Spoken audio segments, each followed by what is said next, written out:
wafdigii wadanka Soomaaliland ka socday ee madaxweynaha Soomaaliland hogaaminayay ayaa haatan waxa ku soo kordhay wasiirka arrimaha dibadda iyo wasiirka madaxtooyada Soomaaliland oo ka yimi in labada wasiirba kana mid aha wafdigii heerka qaran ee shirkii ku dhexmaray dalalka Soomaaliland iyo Soomaaliya wadanka Turkiga haddaba wasiirka arrimaha dibadda iyo in wasiirka madaxtooyada ayaa waxaan jecelahay bal in aan wax ka weydiiyo shirkii halka ka dhacay walow aan madaxweynaha ka wareystay booqashada bal maadaama labadan mas'uul ay hadda ay ka yimaadeen wadanka Turkiga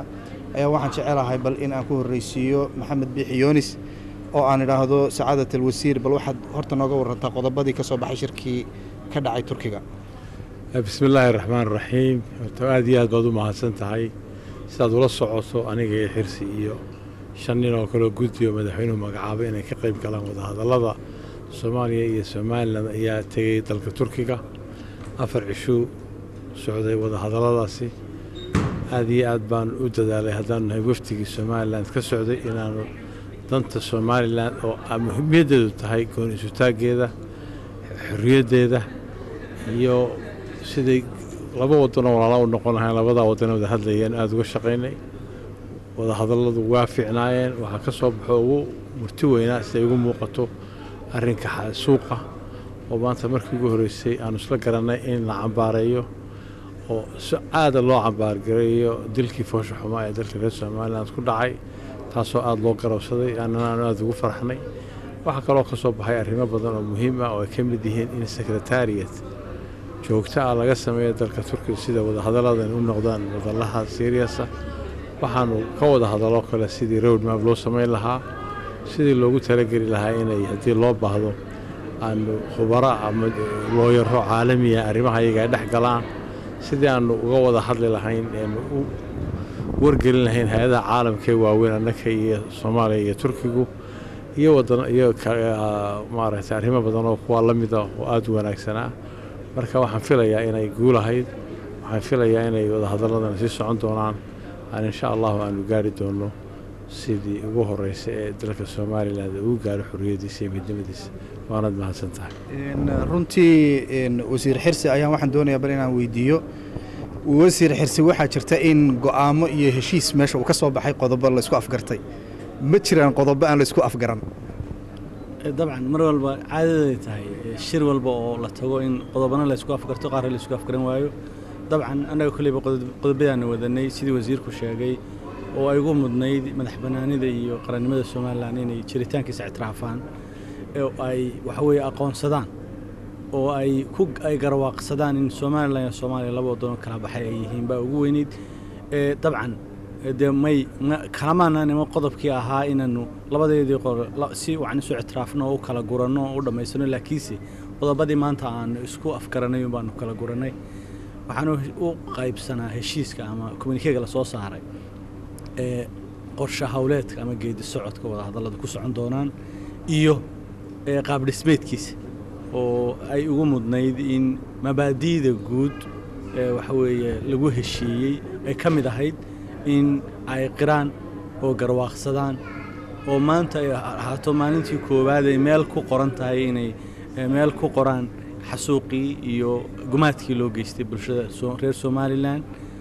sidoo kale sida uu wasiirku sheegay qodobo badan oo yani wax ku oola ayaa ku qoraa marka qaar lagu heshiiyay qaar lagu heshiin way jiraan kuwii lagu heshiiyay baa la qoraa kuwii lagu heshiin waayay wax waa lagu heshiin waayay markaad sacaadatul wasiir markaad eegto qodobo ayaa isku heshiin weydeen horta waxa weeyaan qaranka Soomaaliland mar walba wasiir iyo madaxweyne iyo wadan shacab oo maanta shacabka Soomaaliland ba arrinka goostay gooni isu taaga iyagu haddii aanay qodobka aanay qirayn maxay markaa wada hadalladu ay macna sameynayaan طبعا way qirayaan oo runtu siday tahay qof yar iyo qof weyn adduunka caalamka oo ogsoon yahay runtu waxay tahay inay dadka reer Soomaaliland goosteen in ay gaar isu taagaan arrinkaas arrin shacbiga ka yimid weeye arrin la qarin karayo maaha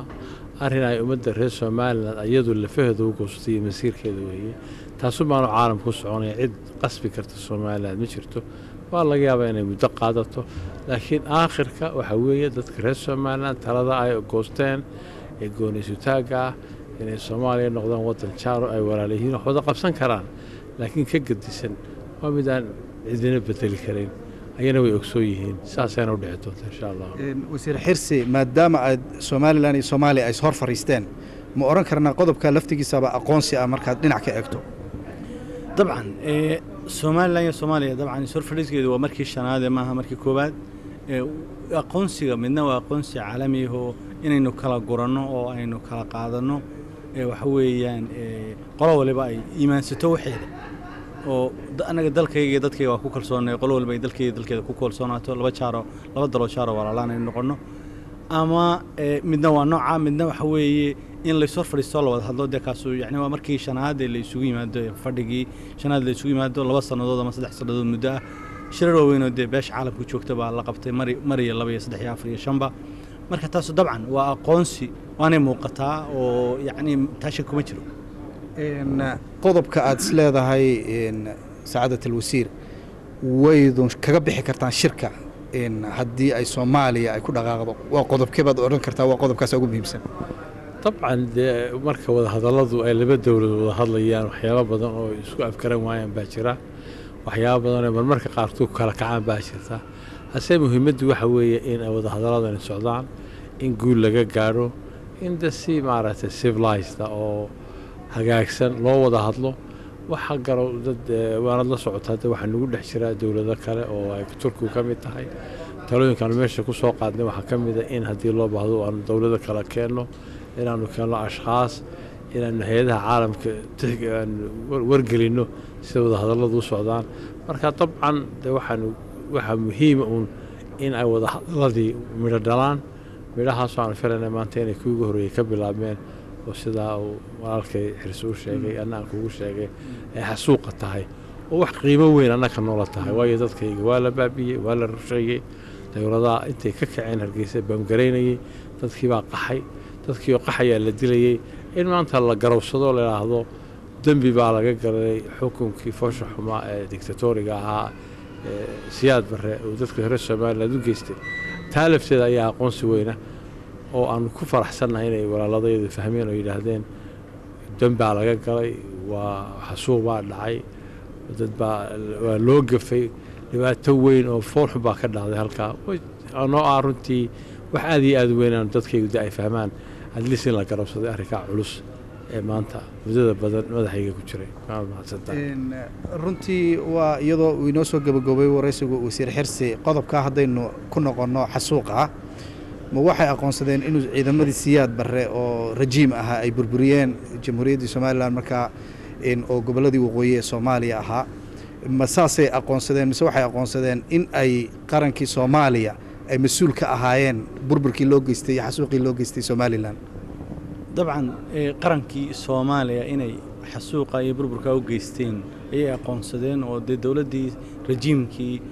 militariga ahaa waxay dawladii Soomaaliya xilliga jirtay dawlad walba oo dhaxasha kursigeediina wax lagu xisaabtamayaa wixii dhib ay geysatay dawladu way istaxlaan marka dawladii dhaxasha calankeedii sidata waxa weeye sheeganaysa dawladnimadeedii waxa weeye fadhida kursigeedii baa lagu xisaabtamay marka iyaga lagu xisaabtamay maaha macnuhu qof baa loo jeeda maaha macnuhu qabiil baa loo jeeda maaha macnuhu waxa weeyaan cid gaar ah la taagay waxay tahay ujeedadu dadkii reer Soomaaliland xasuuqa loo geystay diyaaradu intii Hargeysa ka kacaan oo bamgareeyaan ilaa xadka intii ka gudbayeen ka talaabayeen ay garaacayeen haweenka iyo carruurta shacabka noocaas la laayay ayaa waxa weeye inay garwaaqsadaan oo ay qirtaan oo ay waxa weeye ay tahay genocide tahay ay runtii tahay arintu oo yani arinta la isweydiinay qaranayaan taa weeye qirashadeeduna maaha sida aan sheegay shakhsi iyo qabiil waxa weeyaan ciddii geysatay inay dawladii Soomaaliya ahayd dawladda Soomaaliyana loo haysto laguna xisaabtamayo waxa weeyaan ayna tahay qadiyada Soomaaliland iyo bulshadeeda wax arrin aad ugu dambeyntii qodobka inteen leeg bidun ka murmaysan inay qirtaan in ay xasuuqa geysteen Soomaali weyn runtii buu sahlanay muddo badan buu nagu qaatay habeena badan buu nagu qaatay aakhirka waxaanu isla garanay inaan nahno atrocities kuna waxa weeye xasuuq waxa weeye dil fool xun oo cadowtinimo ah oo dad la xasuuqay oo la dilay oo morales la mariyay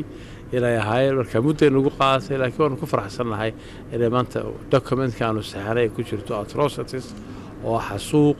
oo la isku afgaranay inuu xasuuqaasi dhacay sida walaalkii xirsi uu sheegayna inay ahayd dawladdii siyaad barre ee militariga ahayd ee waqtiga xukunka haysatay aad iyo aad baan mahadsantahay aad baan idinku mahad celinayaa sacaadatul wasiir maxamed iyo xirsi aad baan u salaamantay